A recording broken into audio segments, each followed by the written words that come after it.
बन्ना जी हमारो बगल में बैठा चोरी करे। बन्ना जी हमारो बगल में बैठा चोरी करे। कभी वो चूड़िया खींचे, कभी वो कंगना खींचे।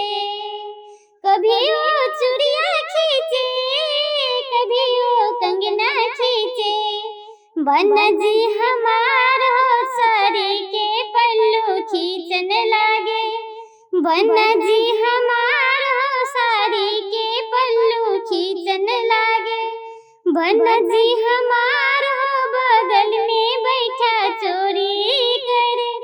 कभी वो नथिया खींचे, कभी वो बिंदिया खींचे। कभी वो नथिया खींचे, कभी वो बिंदिया खींचे। बन्ना जी हमारो चुनरी के पल्लू खींचन लागे।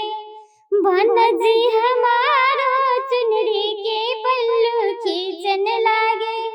बन्ना जी हमारो बगल में बैठा चोरी करे। बन्ना जी हमारो बगल में बैठा चोरी करे। कभी वो झुमकी खींचे, कभी वो हरवा खींचे। कभी वो झुमकी खींचे, कभी वो हरवा खींचे। बन्ना जी हमारो साड़ी के पल्लू खींचन लागे। बन्ना जी हमारो साड़ी के पल्लू खींचन लागे।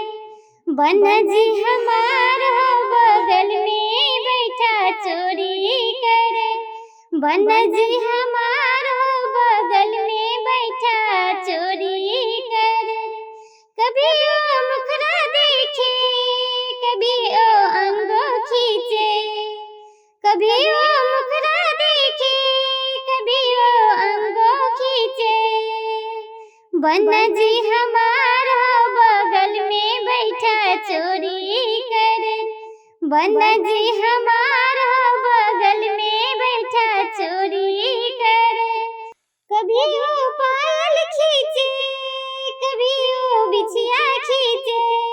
कभी वो पायल खींचे, कभी वो बिछिया खींचे। बन्ना जी हमारो साड़ी के पल्लू खींचन लागे। बन्ना जी हमारो साड़ी के पल्लू खींचन लागे।